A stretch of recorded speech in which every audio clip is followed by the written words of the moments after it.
Hello, everyone. Happy Halloween. Tis the season. I spit everywhere. We are going to do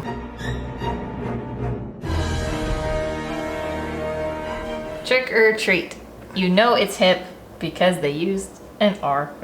It's cool. Takes up less space. Yeah. Trick or treat is a yearly favorite of ours. We actually make sure that we watch it every Halloween. Every Halloween. So Trick or Treat is an anthology movie, and those are always really fun. I have kind of a soft spot for them. It's a fun one to watch more than once because when you go back and watch it a second time, you'll see hints or little bits of a story from later appear earlier on that you might not have noticed. Yeah, or it might not have. You might have seen it, but it didn't have any significance the first time you saw it. But on the second time, you'd be like, wink, wink, I got it. I can't wink. Sure you can. Don't do that. Do you want to give a brief summary of the movie? Well, it's 3 to 5 stories, depending on how you want to look at it. And I feel like they're all kind of centered around the theme of honoring the traditions of Halloween and what happens to you if you don't.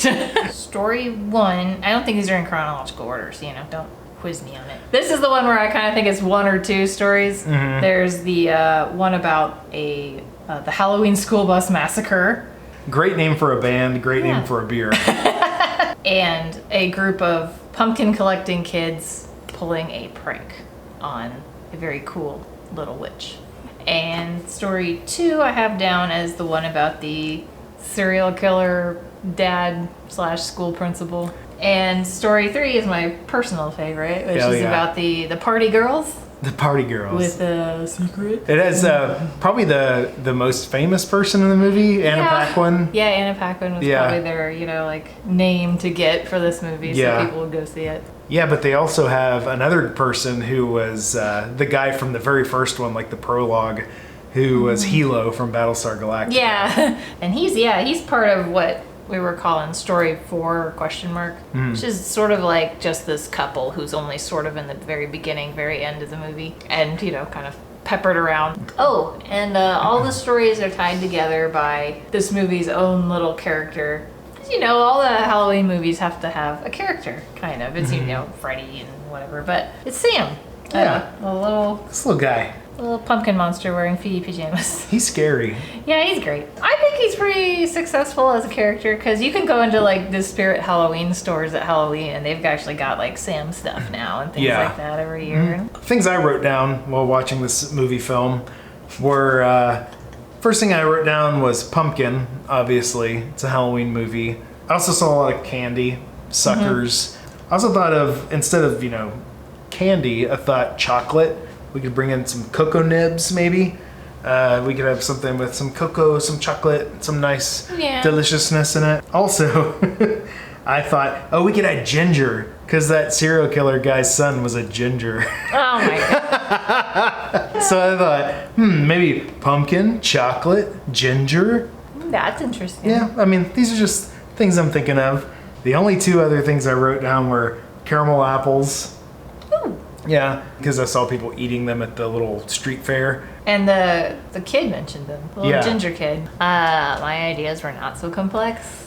I'm not even worried about that. All I was thinking about is I have a personal weakness for Halloween candy. So it was this beer. I recently had this beer for the first time, and it's a goza that they infused with Sour Punch straws. That was really great. I thought it came out really great because it actually tastes like watermelon Sour Punch straws. I've been a really big fan of it. So I just thought it would be fun to infuse a beer with candy. Well, here's the question. What kind of flavor do you want? What kind of candy flavor? Are you looking for just sweet?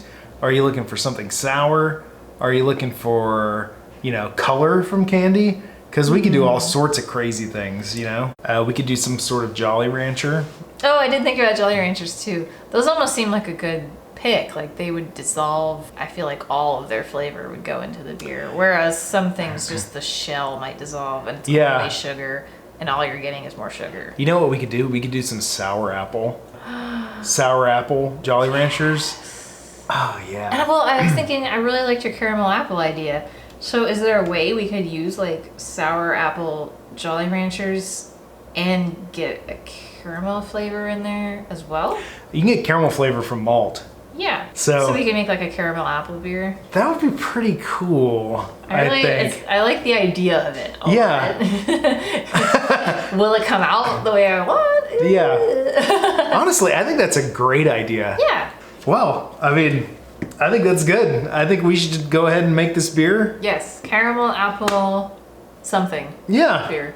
I'm excited. Yeah, it's going to be fun. Oh, and spoiler warning for why you should watch this movie. Werewolves.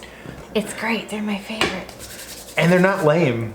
Well, They're silly, but it was so fun and unexpected to me that because no one told me like, hey, there's werewolves in this movie. Watch it. All right. Well, I guess all we have to do now is brew this up, and we will see you by Halloween. Yes.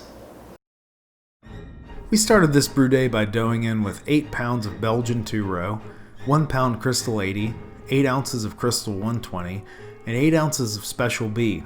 Special B and the crystal malts will give this beer a lot of body and a sweet caramelly flavor.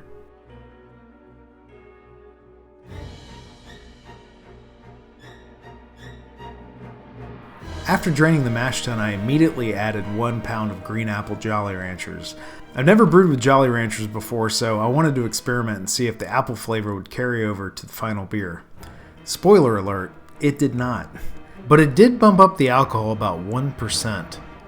Really, the only thing we had left to do was add about half an ounce of Calypso hops with 25 minutes left, and then another half ounce with 5 minutes remaining. I chose Calypso because they're listed as having a nice apple flavor and aroma, which would be really good with this beer.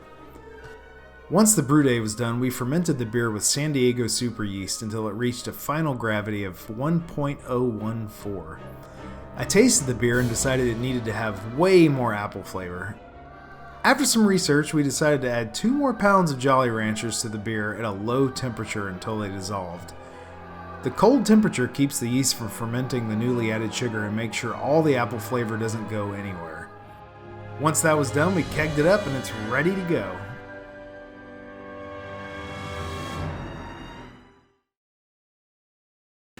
We're back. Yes. We've brewed our potion, and doesn't it look pretty? I can tell you it smells good. Yeah. What does it smell like? I can smell. Let's pour it. Let's pour it.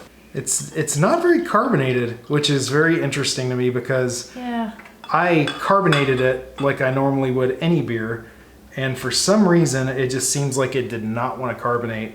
I put it on about 30 pounds of pressure for 3 days, and I had a cat. The health department's gonna love this. But let's give it a sniff. Yeah. I mean.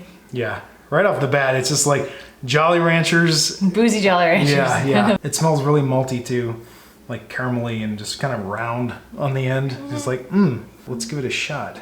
You ready? Hold your nose. It's very interesting. Aside from the lack of carbonation, it's got like a really interesting flavor.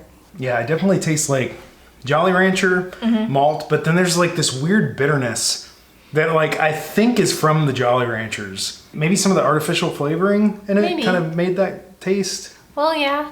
Well, I think that one reason the beer didn't carbonate very well is because there's a lot of unfermented sugar in it from those Jolly Ranchers that we put in the keg. I don't know if it's like the viscosity of the beer that's causing it to not carbonate well, but It doesn't seem particularly viscous. No. But it is cloudy. It is pretty cloudy. So I don't know. It was a very clear beer before I put the Jolly Ranchers in. It was, yeah. I think that next time if I was going to brew this, I would not use Jolly Ranchers and I would use some kind of like actual maybe green apples, or I would add some flavoring. Overall, as a concept, I think that it was successful. It tastes like an apple that has caramel on it. I wish we could get those bubbles up. Yeah, I'm gonna let it sit a little longer because I see some very small bubbles here. Like it was trying, and I checked and my CO2 tank is not empty. It was sitting comfortably at 30 pounds of pressure for several days, so it's very interesting. Overall, I would say it is a, I don't know, what would you call it? Moderate success. Moderate success. Yes, I like that. You know, I mean, industry secrets and all, but I would love to know how the breweries that make their, you know, candy beers and things like that really do it. Because when we were sitting there shucking, you know, 2 pounds of Jolly Ranchers by hand, I was like, there's no way a brewery is sitting around with every one of its employees just sitting there unwrapping Jolly Ranchers for 2.5 days Yeah. to get enough Jolly Ranchers.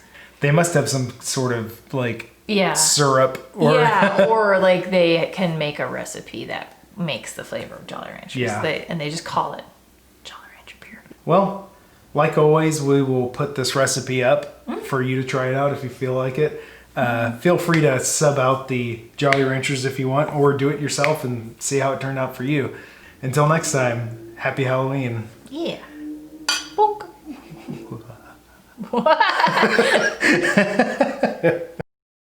Here, I got a burp. Like, I feel it. It's like sitting there, you know what I mean? It can come up at any time.